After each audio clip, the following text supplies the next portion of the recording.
Wait, what the hell happened to him? I beat up some guys in a bar. And I got plastered.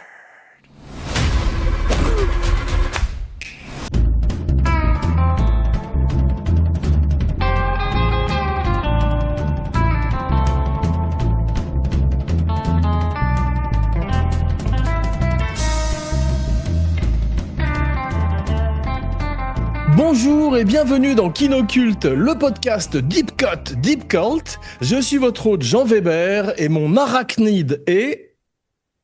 Jean-François Dupuis, attachez vos ceintures. It's gonna be a wild ride, baby! Et aujourd'hui, tout ce que vous avez toujours voulu savoir, ou presque, sur Spider-Noir, sans jamais oser le demander. Ravi de te retrouver, mon kinocultiste, effectivement, pour un show très particulier aujourd'hui, non pas 2 en 1, mais 3 en 1. Un show exceptionnel qui recoupe à la fois un kinoculte, un podcast, comme on va le voir, et un TV Buddies, figure-toi, parce qu'on parle très rarement de séries télé dans Kinopod, et encore moins de streaming, je crois que c'est la première fois. Donc tu nous fais l'honneur pour cette première série à la fois de streaming de Nicolas Cage et sur Kinopod, de nous rendre à nouveau visite après Mandy, car tu es mon partenaire cagien en crime. Bienvenue Jean-François. Merci de ton accueil, comme toujours. Donc je suis ravi parce qu'on partage cette même passion pour Old Nick, qui revient donc en grande forme à 62 ans, peut-être le super-héros le plus vieux que je connaisse dans l'histoire des super-héros. Ouais, c'est possible. Oui. Ouais. On me chercher, oui. Donc, Oui, largement. après de 63 ans, il est encore vaillant. Et cette fois-ci, on va voir que c'est très intéressant parce que c'est un film qui est ou plutôt une série télé de 8 épisodes de 40 minutes qui est à la frontière entre le film noir, que tu connais bien, dont tu vas nous parler un petit peu de toutes les influences qu'on peut trouver dans Spider-Noir, de la bande dessinée et bien sûr du streaming et des films Marvel et de l'univers de Marvel dont on va parler, de la bande dessinée chère à Nicolas Cage. Nicolas Cage qui s'appelle Nicolas Cage d'après Luke Cage, comme tu sais, le héros de Marvel. Donc il revient à ses origines avec un personnage de Marvel parce qu'il s'est baladé. Il a fait plein de rôles de super-héros divers, aussi bien pour DC que pour Marvel. Et on va voir que c'est vraiment une grande passion pour toi. Donc tu as vu tous les épisodes ? Oui, toute la série en une soirée. Parce que c'est pas très long. Comme tu dis, 8 épisodes, 40 minutes, ça fait à peu près un film de 6 heures, quoi. C'est comme si tu regardais le Parrain et le Parrain 2 à la filée. Et ça, je l'ai déjà fait. C'est vrai. En plus, ce format de 40 minutes file assez vite. On va voir que malheureusement, il y a quand même quelques épisodes, ce qui est assez propre au streaming, qui sont un petit peu plus du remplissage, où je trouve que, étant donné qu'ils n'ont pas le budget, évidemment, des films Marvel, et que c'était un film Sony, qui se situe dans le Spider-Verse, dont on va parler un peu plus dans un instant, parfois, ils trahissent un petit peu leur budget à l'écran, et c'est vrai que c'est pour ça qu'ils vont beaucoup plus vers le film noir et l'enquête. Donc, si on est un aficionado des films de détectives privés, Marlowe, Chandler et tout ça dont on va parler, effectivement, c'est très très bien fait en termes de spoof et d'hommage aussi. Mais avant tout, tu vas nous résumer le film, ou plutôt la série, le fameux pitch, comme si nous étions un gros producteur belge une fois, dans un ascenseur entre 2 étages. Alors, dans le New York des années 30, Ben Reilly, veuf inconsolable, est un détective privé vieillissant un peu minable. Il est chargé de retrouver un certain Addison et dans le même temps de filer une femme, Felicia Cattardi, que son mari soupçonne de lui être infidèle. Il va se rendre compte que les 2 affaires sont liées et qu'elles vont le mettre sur la route de Silverman, chef de la pègre, qui règne sur la ville. Et elles vont aussi le confronter à des gens dotés de pouvoirs spéciaux comme lui. Car 5 ans plus tôt, Riley était sous le nom de l'Araignée, un super-héros masqué qui faisait régner la justice. Et l'enquête qu'il va devoir mener va le ramener à l'origine de ses pouvoirs et peut-être lui faire réendosser le costume de l'homme araignée. Formidable, bravo old chap. Et aujourd'hui, notre histoire commence en 2008. En fait, de 2008 à 2009, tu as Marvel qui décide de faire un petit peu ce qu'avait fait DC avec les Elseworlds. Est-ce que tu sais ce que c'est que les Elseworlds ? Eh bien non, justement, j'ai besoin de tes lumières sur tous ces... Moi, ces aventures Marvel que j'ai arrêté de suivre depuis un moment. on va Ouais, dire. bah, moi aussi un petit peu, mais en fait, ça n'est un secret pour personne. Je suis un très grand fan de Batman. Et ils ont fait un truc formidable avec Moi Batman à aussi. une époque, c'est qu'ils ont créé le Elseworlds. Et le Elseworlds, ça se permettait tout d'un coup d'avoir un Batman qui était un pirate, d'avoir un Batman Mhm. qui était futuriste, de se permettre de jouer avec le mythe sans que ce soit dans la continuité du personnage principal qui était là, présent dans les bandes dessinées plus classiques, plus conventionnelles. Donc il y a eu des Mhm. magnifiques Elseworlds. Je parlais du pirate, c'était effectivement un épisode où il se battait contre le Joker, qui était un pirate terrifiant, dessiné par Quique Alcatena, un merveilleux artiste argentin. Donc je recommande, on va recommander quelques bandes dessinées aujourd'hui, et je recommande en général tous les Elseworlds. Alors Marvel, et alors ils avaient fait également un truc qui s'appelait Gotham à la lumière du gaz, by Gaslight, Mhm. où tout d'un coup on avait un Batman qui était dans l'univers un petit peu de Sherlock Holmes, tu vois, et qui enquêtait avec un Mhm. Joker qui était plus proche du Conrad Veidt de L'Homme qui rit, tu vois, ou du Conrad Qui est Veidt de l'influence, Caligari, bien sûr. qui est l'influence du Joker original de Bob Kane. C'était Exactement. Donc Conrad Veidt, et l'homme qui rit. voilà. On voit Donc on bien a ça. Voilà, DC d'abord et puis ensuite Marvel avec Marvel Noir rendait hommage à toute cette littérature et cette culture de pulp qu'on adore, tu vois, qui était à la fois Mhm. le noir, mais aussi des choses comme le Shadow, le fantôme, tu sais aussi, et Mhm. Mandrake, bien sûr, qui étaient un Mhm. petit peu ces ancêtres des super-héros qui... Mhm. il y avait eu une première salve, tu sais, après Batman 89, qui est peut-être considéré un peu comme une espèce de film un peu rétro aussi. Rien que le look de Mhm. Gotham, tu vois, un côté aussi un peu Mhm. noir. C'est l'ancêtre de Spider-Noir aussi, d'une certaine manière. C'est vrai. Surtout le 2, moi, je trouve. Le 2 Oui, qui prenait en plus des côtés expressionnisme allemand. Euh, absolument. Christopher Walken qui s'appelait Max Schreck dedans. Enfin bon. Ça, c'est la passion, effectivement, de Burton pour l'expressionnisme allemand. Mais on avait vu qu'à la suite de ça, tu avais eu le fantôme avec Billy Zane, tu avais eu le Shadow avec Alec Baldwin, et il y avait même eu Mhm. un qui s'appelait The Rocketeer. Et aucun de ces films qui étaient des super-héros rétro n'avait véritablement marché. Ils n'avaient pas Ouais. réussi à trouver la porte. Rocketeer était très sympa.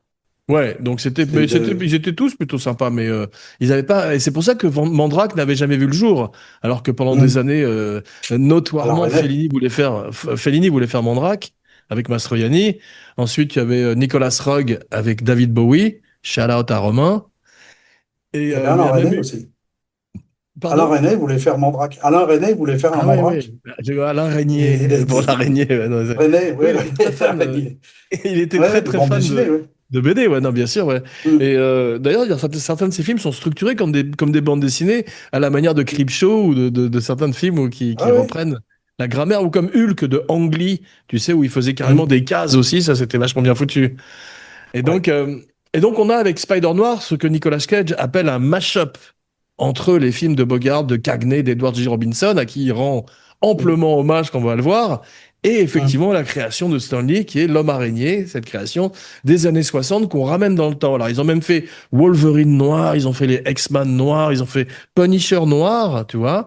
Et Mhm. là, moi j'étais assez familier avec le personnage parce que je trouve qu'il a un look magnifique, Spider Noir. Il s'appelle Spider-Man Mhm. Noir dans la série, Mhm. et il est beau quand même, t'as vu, cette espèce de Ouais, fedora.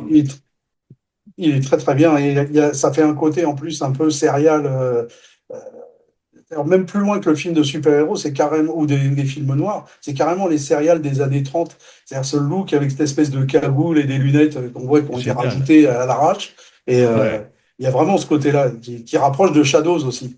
Ah, mais c'est Le intéressant parce qu'en personnage de fait, Shadows qui est masqué comme ça avec un fedora, un impair. c'est ça. Mais tu as une espèce de boucle Mm. qui est bouclée parce que une des inspirations de Stan Lee, c'est un personnage pulp comme ça des années 20 qui s'appelait The Spider. Et qui était aussi un Mhm. personnage comme The Shadow, qui était beaucoup plus proche en fait du film d'horreur et de l'expressionnisme allemand, en fait, Mm. que des super-héros et tout.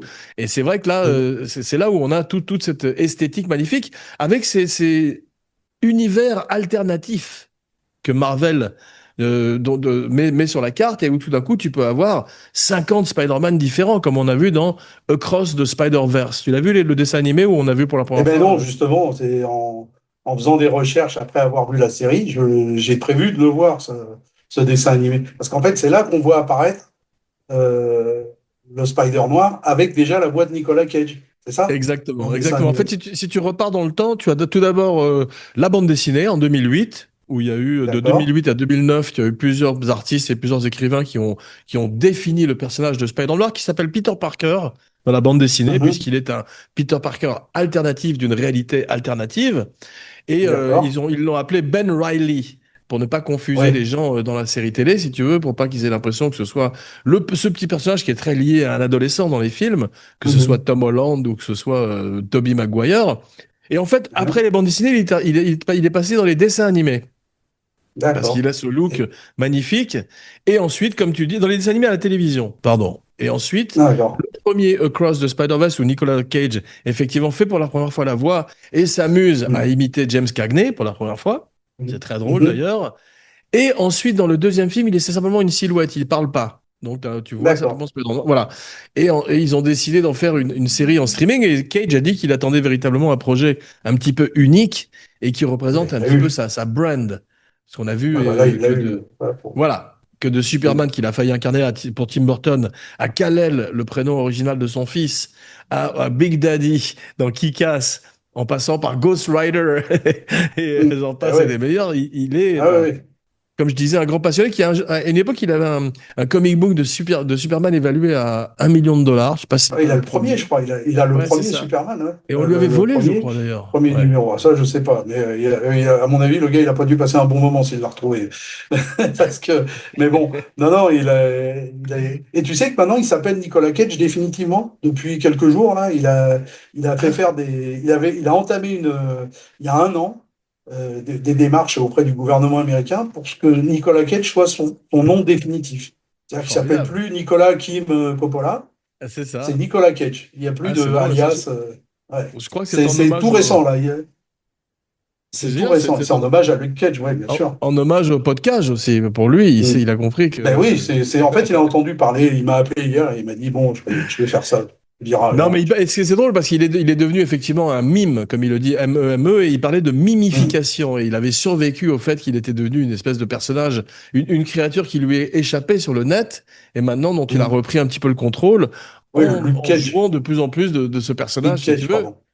Voilà. Et ce qui est drôle, c'est que Miller et Lord, qui sont les deux créateurs qui ont fait les films Lego, tu sais, qui ont travaillé sur Avengers aussi, Mhm. formidables, très talentueux. Je crois que ce sont eux qui ont fait Winter Soldier, tu vois. Eh bien, Mhm. ils sont allés Mhm. voir Cage, puisqu'ils ont produit Across the Spider-Verse, et ils lui ont demandé de faire le personnage de Ben Reilly. Et ils ont commencé à lui Mm. dire qu'en fait, il fallait qu'il se lâche, tu vois. Parce que Mm. les gens avaient un petit peu peur qu'il arrive dans le premier épisode et qu'après on suive uniquement le reporter, qui est bien d'ailleurs, tu vois, et qu'il Mhm. apparaisse simplement de temps en temps comme une guest star. Or là, il est Mhm. producteur exécutif et on le voit véritablement tout le long de la série. Tu as vu, il est très présent. Mm. Ah oui, oui, mais il est très présent et en même temps, on va en reparler bon, par rapport à l'histoire, en même temps, il y a des moments, il est en périphérie de Ouais. l'histoire. C'est-à-dire qu'il subit plus qu'autre chose. Et pour moi, le vrai héros de l'histoire, c'est le Sandman. Mais on va revenir là-dessus. C'est le personnage que joue Jack Houston. Ouais, on va Et, revenir sur lui. Ouais, continuer un petit peu sur Nicolas Cage, parce ouais. qu'effectivement, les Ah producteurs lui bah ont dit, oui, nous, on veut que Paul Cage. tu ailles à fond dans le Cage. Ils lui ont dit full Mm, Cage, ils lui ont dit, tu vois. mm. Et en fait, c'est vrai Full il Cage. peut se lâcher et il continue à Mm, garder son identité dans ce super-héros et ils l'ont bien employé mm. pour qu'il soit Nicolas Cage. Et ça, c'est formidable de le voir pouvoir se lâcher dans un carcan un peu plus rigide comme celui-là, je trouve. Oui, il disait que dans son intention, c'était de faire le personnage, c'était 70% Humphrey Bogart, 30% Bugs Bunny. Et Ouais. c'est vrai Et on qu'il le arrive à ressent, faire hein. ce On le côté. Ouais, ressent. ouais, il y a un côté comique, et il y a un côté. Mais il a dit un autre Et truc vachement intéressant que j'avais jamais entendu, dont j'avais jamais entendu parler. D'ailleurs, c'est drôle parce que Bugs Bunny est une inspiration pour Jack Nicholson pour le Joker de 1989 aussi. Mais Mhm, il a dit un truc très intéressant que j'avais jamais entendu dire, c'est que pour lui, Spider-Man, ou en tout cas son Spider-Man à lui, c'est une mhm. araignée qui essaie de faire semblant qu'il est un être humain auprès des êtres humains, tu vois, c'est-à-dire de passer pour un être Oui, humain. Et tu le vois d'ailleurs parce qu'il a quand il a il une dort. origin story qui est formidable, qui rappelle un petit peu les films d'horreur, et tu le vois effectivement où quand d'un Mhm, coup il fait des espèces de mouvements où il est mhm. rattrapé par son passé d'araignée, tu vois, on passe La, dans la, la métamorphose de Kafka, et ça c'est réjouissant, je trouve. la scène où on voit l'origine, la scène où ça bascule, qui prend le pouvoir, elle est carrément terrifiante, quoi. Je veux dire, il y a cette espèce de jump scare avec le type qui se retourne, là. Ouais. C'est terrifiant, ça n'a rien à voir avec ce qu'on a vu avant, même chez Sam Raimi, de la petite araignée qui mord Peter Parker et hop là là, il devient radioactif. Non, non, là c'est vraiment un monstre qui lui Ouais. donne le pouvoir, quoi. Ouais, c'est très Et intéressant parce que Mm. c'est une origine purement d'horreur, comme un loup-garou. Au lieu d'un loup-garou, c'est une araignée-garou, tu vois, qui le C'est mord. ça. Et Mm. ça diffère de l'origine qu'il avait dans le comic books, où tout d'un coup, il trouvait une espèce d'idole en or en forme d'araignée, il l'a soulevée et il se Mm. faisait mordre par une araignée empoisonnée. Donc ça rappelait un petit peu Ah l'origine d'accord, de je savais Peter pas ça. Parker, mais dans un cadre un peu plus The Shadow, tu vois ce que je veux dire? Et, et tu savais aussi l'origine du nom Ben Reilly. C'est que Ben, c'est l'oncle Ben de Bien Peter sûr. Parker, et Ouais. Riley, c'est le nom de jeune fille de May, la tante May, Ah, la c'est femme de ça. Ben. C'est pour ça qu'il s'appelle Ben Riley. Ah, Dans c'est la drôle. bande dessinée. Je l'ai appris en lisant, dans les en faisant des petites Bien sûr, mais il y a recherches. plein de clins d'œil bon, dans ce qu'on appelle ce Spider-Verse, dans lequel Sony peut tout d'un coup faire des films avec certains des personnages. Ils n'ont pas le droit Hum, d'utiliser Spider-Man, mais comme on l'a vu au hum, cinéma, ils ont pu faire Venom. Moi, je suis plutôt fan mhm. du premier et du dernier film, parce que j'aime bien Tom Hardy et je trouve que D'accord. son jeu avec le symbiote est plutôt amusant. Ils ont fait le Hum, catastrophique Morbius, qui est un autre personnage que j'ai pas. périphérique de Spider-Man, qui est le vampire Hum, vivant qui ouais, était ouais. incarné par Jared Leto de façon un peu ridicule. Ils ont fait Hum, le cataclysmique Madame Web avec, ouais, je connais pas. je crois que J'ai c'est entendu parler, Dakota mais. Johnson. Enfin, tous ces films-là, c'est Sony a récupéré des personnages, justement, comme ça, tu vois, tangentiels de l'univers de Hum, Spider-Man, des méchants ou des gentils ou un mélange des deux, il y a des anti-héros comme hum, Morbius, hum, et ils ont essayé de lancer des franchises avec ça, ils se sont plantés. Et là, je trouve que de hum. tout ce qui a été fait en périphérie des films de Spider-Man, ce Spider Noir est beaucoup plus intéressant parce qu'il est très Ah oui, oui, spécifique. Il a et puis ce, c'est très bien réussi. il a ce parti C'est pris d'avoir magnifique. tourné en noir et blanc, parce que aussi bien Oui. Cage que les producteurs Miller et Lord, que Oren Hum, Uziel, dont on va parler un petit peu dans un instant, hum. recommandent de le voir en noir et blanc, et parce qu'il a Et ils été ont bien éclairé raison. pour le noir et blanc, et Cage joue pour le noir et blanc. Il a un jeu volontairement expressionniste, et lui qui adore Absolument. le cinéma muet, Hum. Ah non, ça... non, il est terrible.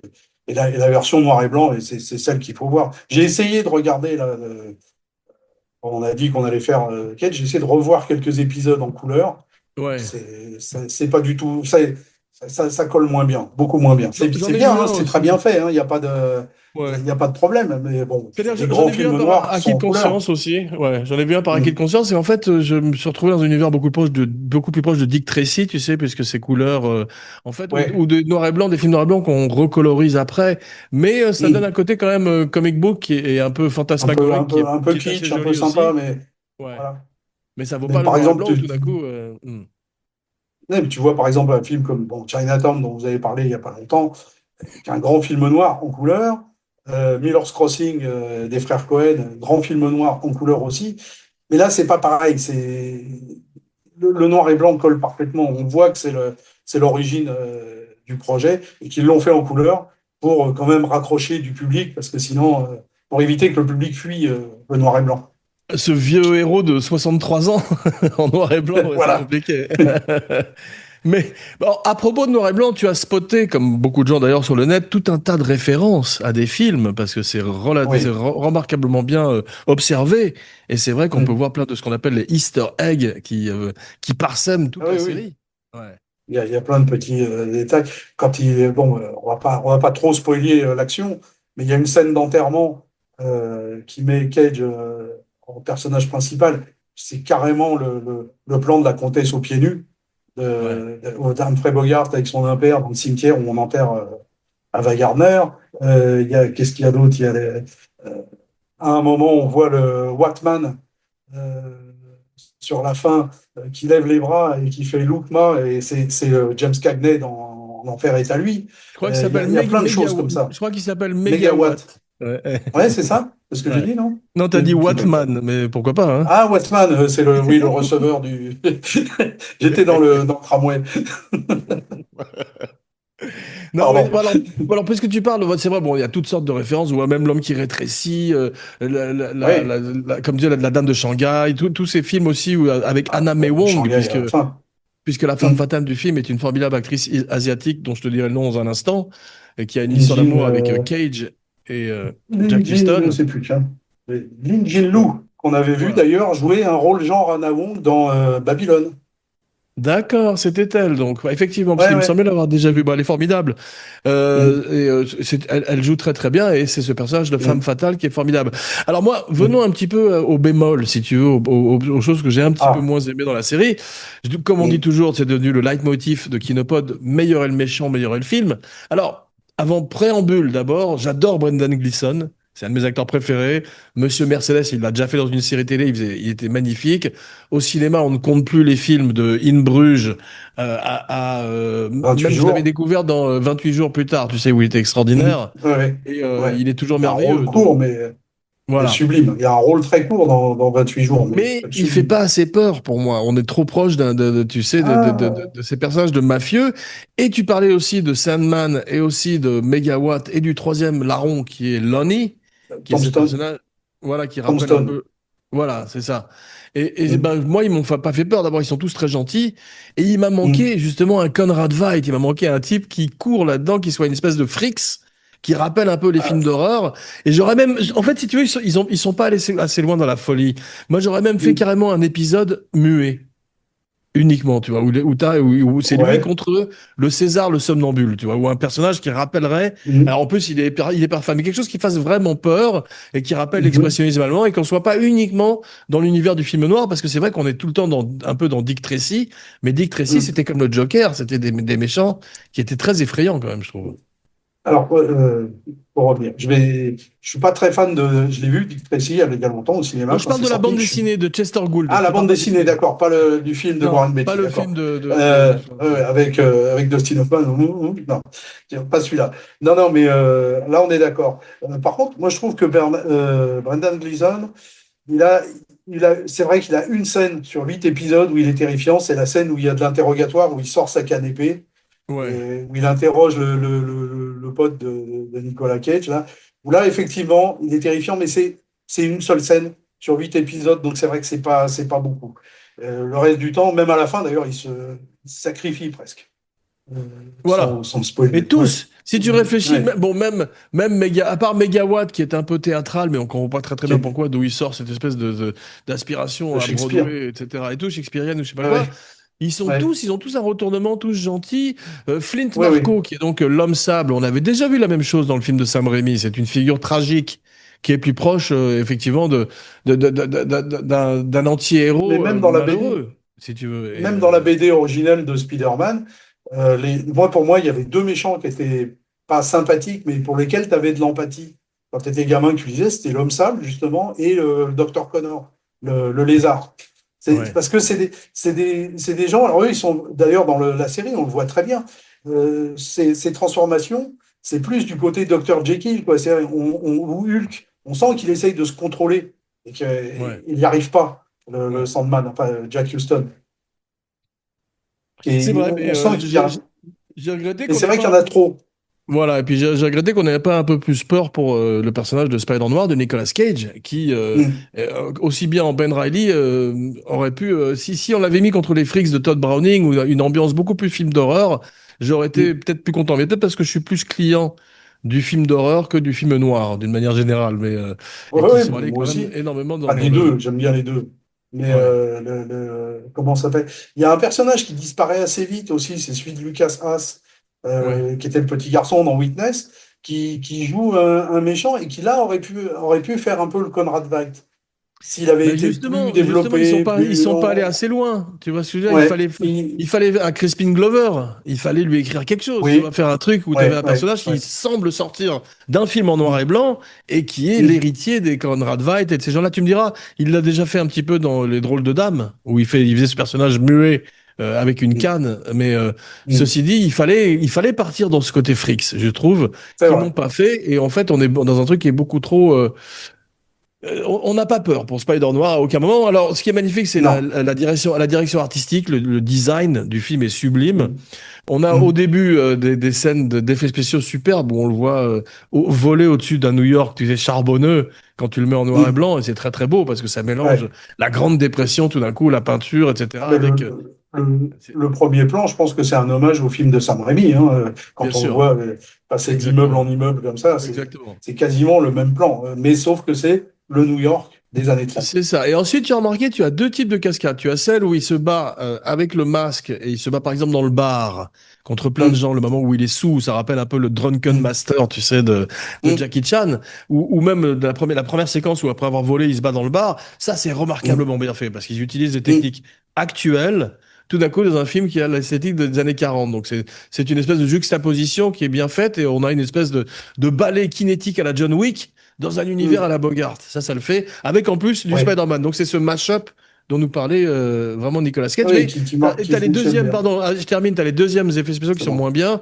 C'est quand tout d'un coup, t'as Megawatt, ou l'autre qui a ces espèces d'écailles sur la tête, ou Megawatt, Mm. ou le Sandman qui a juste une mauvaise acné, tu vois. On a l'impression qu'il Mm. a un peu de boue sur le visage. Donc, c'est pas terrible, je trouve.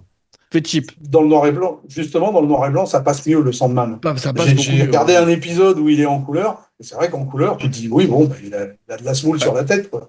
Et- non, mais bon, voilà. Mais Ce dans le noir et Moleman, blanc, ça c'est quoi, passe c'est mieux. ça? Ouais.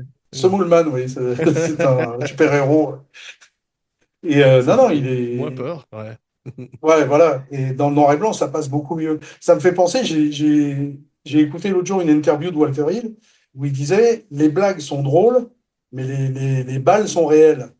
Et il parlait de sa conception du cinéma et il disait justement que pour lui, les films de la Marvel, ça lui faisait pas peur parce que c'est des combats, c'est irréaliste, quoi. On sait Hmm. très bien que c'est des trucs réglés par ordinateur et ça. Euh, et ben je trouve que dans comme tu viens de le dire, dans Spider Noir, les combats font plus réalistes que des combats de super-héros comme on en voit, tout aussi bien réussis que soient les films. On n'a quand même jamais peur. Non, Et, c'est vrai, c'est vrai. Mais moi, voilà. je suis très fan des crossovers comme ça, que ce soit dans Hellboy ou même Angel Art, dont on a parlé récemment dans Mm, l'émission, où tout d'un coup, tu mélanges l'horreur et le détective, ou alors tu mélanges mm, les super-héros avec le pulp. Et ça, je trouve que c'est mm, vraiment très, très bien fait. Alors, il y a Lamorne Morris est pas mal, qui joue le rôle du journaliste du Daily Bugle, tu sais, qui est mm, un mm. des personnages principaux, qui est un peu Robertson? le Peter, voilà, qui est le Peter Parker. Et il y a, j'ai trouvé que Karen Rodriguez, qui aurait pu être très, très, très énervante dans le rôle de sa Mm, secrétaire Janet, est très bien. formidable. Elle est Mm, très, touchante, très bien. elle est forte quand il le faut. On sent qu'elle l'aime, on sent qu'elle le juge Elle aussi. l'engueule. Elle Et c'est, l'engueule. ouais, une fois de plus, on parle de l'alcoolisme. Après Leaving Las Ah, Vegas ça, c'est et génial. Mandy, il retourne à ses Mm, démons, Nicolas Cage. ouais. Ça, c'est une des meilleures scènes. Quand Ouais. en fait, elle lui révèle qu'elle sait depuis longtemps qu'il est l'homme araignée parce que quand il est bourré, il lui a montré, mais il s'en rappelle plus. C'est- Mais c'est là où on est aux frontières de la comédie et que Cage, justement, peut à la fois faire la comédie, peut à la fois jouer Bogart, peut à la fois être sérieux, peut à la fois même faire l'action, il a été quand même pendant une demi-heure une action star avec The Rock et Con Air. Donc il arrive quand même à le faire. Et tu as des scènes, justement, je parlais des films d'horreur, quand il est à la guerre et qu'il arrive avec ces espèces d'expériences ratées, terrifiantes, ça, on bascule un peu dans l'horreur ou dans l'asile aussi. Et je trouve qu'il aurait dû peut-être épouser un peu plus le style des films qu'il parodie. Et si tout d'un coup on avait été un peu plus dans Shock Corridor ou un peu plus, tu vois, dans Les Sentiers de la Gloire, mais peut-être que là, le budget se trahit un petit peu aussi, si tu veux. Alors, après, il y a ouais, il y a un côté, dans cette scène, il y a un côté un peu, moi j'ai trouvé que ça faisait un peu côté l'île du docteur Moreau, mais la vieille, vieille version avec Charles Laughton. Ouais, Il y c'est avait ce ça. côté-là avec les savants fous là, qui font un peu n'importe quoi et des expériences sur mélanger des gènes d'animaux et d'êtres humains des choses comme ça. Et puis, il y a l'épisode numéro 6 qui est quand même l'épisode où il est dans la clinique où on l'opère de force. Et là, c'est un peu le côté délirant, quoi. On le voit, il est stone pendant quasiment tout l'épisode, puisqu'il est sous opération. Et ça, c'est très, très bien fait. Et ça rattache à un film noir, ça rattache à Adieu ma jolie. Il y a une Ouais, scène ouais. comme ça Ouais, c'est vrai. Mais ça, où j'aime bien Philippe parce que je Marlowe est trouve que drogué. ouais, quand ils partent un peu plus dans l'expérimentation comme ça, je trouve ça vachement intéressant. Et Hum, j'aimerais bien qu'ils le fassent un peu plus. Alors, on va voir comment on va marcher celui-là, parce qu'il est sorti il y a 3 jours, spoiler alerte. hum, Mais hum. si jamais ça marche bien, ils veulent le faire pendant la Seconde Guerre mondiale, le prochain. Ah, Donc, ça en serait. espérant qu'ils aient, comme pour, en général, les suites, tu vois, un budget plus Hum, conséquent, qui leur permettent de oui. faire, d'avoir des acteurs, plus d'acteurs, d'avoir des vrais effets spéciaux, des choses comme ça. Mais par exemple, là, il y a un effet qui est très bien foutu. c'est le rajeunissement de Nicolas Cage, qui est, en général, ça fait très bidon dans les films, et là, quand il est à la guerre, il a cette belle perruque noire étonnante, et il a l'air beaucoup plus jeune qu'avant, si tu veux, je trouve. Ouais. Tu vois, c'est tellement bien fait que j'avais même pas remarqué qu'il l'avait rajeuni. Tu Euh, pensais qu'il avait c'est, 62 ans pendant la Première Guerre ouais, oui, mondiale? oui, mais comme Jérôme Fandor, Jean Marais, quoi. Voilà. Non, non, c'est quand même vachement. Il fait quand même vachement plus jeune, de toute façon. Là, il y a les scènes où, oui, quand il est détective privé, qu'il est derrière son bureau, là, on voit qu'il les fait ses 62 ans. Mais quand même, Ouais, dans moi j'ai la trouvé scène où il est de j'ai guerre, moi, trouvé j'avais quand même qu'il pas accusait, qu'il accusait vraiment son âge quand même quand il est en Ben Riley, son mais poids. c'est pour ça que mais Son comme il joue poids. ce personnage de détective vieillissant, non, parce que Ouais, quand on le prend au début, il s'est retiré depuis 5 ans. Donc ça c'est ça. c'est toujours une mécanique intéressante du héros dont on attend le retour, si tu veux, Mm. et ça permet de le prendre formé et de ne pas avoir l'origin story directement. Et c'est la garder Mm. pour l'épisode où il se fait mordre par cette créature monstrueuse que j'ai mise aussi en couleur aussi pour voir à quoi ça ressemblait. Mais c'est vrai que ça, Ah, j'ai pas en, osé, en- moi. en noir et blanc, on est plus dans les EC Comics, tu sais, les Tales from the Ouais. Crypt, et ce truc-là. Et ça, c'est un truc que j'adore aussi. Ou- Ça m'a fait penser aussi à Sin City, tu sais aussi le traitement que Oui, oui, oui, Rodriguez bah. avait par moments extrêmement Mm. stylisé, du noir et blanc comme Mm. ça. Bah, c'est-à-dire Et qu'il avait moi, retranscrit, pardon, excuse-moi. voilà, et une expérience ratée qui avait été le Spirit de Miller aussi. Tu te rappelles Oui, de Frank Miller, ouais. ouais, ouais. Alors, justement, le Spirit, moi, ça me fait. Parce que j'adore. Par contre, je suis très fan de la BD Spirit Voilà. originelle. Ouais. Et le Spider noir, ça fait beaucoup penser à Will Eisner. Ça fait beaucoup Voilà. penser à cet univers du Spirit qui a été raté malheureusement par Frank Miller en film. Bien Mais sûr. il y a toujours un film à faire sur le Spirit, Bien sûr. qui est Il y avait un aussi héros lui aussi, ouais. qui est en costard, un père qui a un aspect de film noir et qui a juste un loup comme Ouais, ouais, masque moi, pour le visuellement, il rattacher au m'a toujours super-héros. fasciné. Toujours fasciné comme personnage. Il y avait aussi une autre bande dessinée que je recommande aujourd'hui que Fincher avait voulu me mettre à l'image pendant très longtemps qui s'appelle The Goon. Je sais pas si tu l'as vu, qui se passe également dans Non. cette espèce d'univers de Grande Dépression et où on Mm. mélange tout d'un coup le surnaturel avec un univers de film noir comme ça très réaliste. Mm. Donc, C'est pas la première fois que dans les feuilletons, qu'il y a des séries comme ça qui rapprochent des univers de super-héros avec du noir. Il y avait eu Gotham aussi, qui était Batman avant Batman, qui était oui, c'est axé vrai. sur le personnage de Jim Gordon, Ouais, qui était comme ça. Et puis, il y a 2 ans, 1 an, 2 ans, la série avec le Pingouin, ouais, qui était comme ça aussi, un univers de film noir et qui en même temps, bon, on sait qu'on parle du bien sûr. Pingouin, que donc on va parler de Batman, qui se D'ailleurs, il y a des rapprochait clins du film d'œil. noir. Il y a des clins d'œil à Batman même dans celui-là, parce que comme on arrive dans les années 40 et que Batman est né en 1937, tout d'un coup, quand on C'est voit ça? le maire de la ville, tu sais, de Oui, Spider-Noir, il ressemble au pingouin, je trouve. oui, oui, oui, oui. Il Physiquement, il est ressemble à corrompu et tout ça, oui, oui, c'est vrai. voilà, même le Et nez et tout, etc. j'allais dire Watman, quoi. Même Megawatt, il fait un peu pingouin, hein, il fait un peu méchant de Batman, je Oui, il trouve, est un plus peu, que oui, de. c'est ça, exactement. Mais enfin, en tout cas, je le recommande parce que c'est rare d'avoir, c'est un véritable ovni, c'est rare d'avoir une série qui synthétise à la fois le film noir et qui a cette image magnifique, Nicolas Cage avec toute sa folie et l'univers de Marvel et de Spider-Man. Donc, bravo, je tire un coup de Fedora à Spider Noir. Ah ben moi aussi. Et tu as vu que, puisque vous avez parlé de Chinatown il n'y a pas longtemps, tu as vu aussi le lien qu'il y a entre Chinatown et Spider-Noir. Non? L'acteur qui joue Sandman, c'est Ouais. Jack Huston, et Jack Huston, c'est le petit-fils de John Huston. Ah ouais, bravo. Donc le lien est, voilà, qui a peut-être été le neveu de Jack Nicholson aussi, par Qui est alliance. un des papas du Probablement. film noir moderne, effectivement. En plus, oui, ah bah oui, du Faucon La Maltais. boucle, la boucle est bouclée. Et bouclé, bouclé. Bien, merci mon kino cultiste pour cet Ah, arc ben, je t'en prie. arachnéen à travers un New York improbable des années 30. Likez, Mm. souscrivez, partagez et, partout où vous écoutez le podcast, en particulier sur la chaîne Abracadapod sur YouTube, avec toutes les semaines une fantastique vidéo du maestro Romain Lenov, son Katia Lazareva, assistée de Diana Mossafir. Et maintenant, voici venu l'heure de dire ton nom et la catchphrase, ta phrase signature. Jean-François Dupuis, mais vous pouvez m'appeler Lancelot. Parfait, je fus Jean Weber pour Kinoculte. Et maintenant, retournons à la source, là où tout a commencé. Kinopod, Kinopod est un être bien singulier. Dans sa toile, il attend d'attraper les méchants. Prends garde, car Kinopod est là.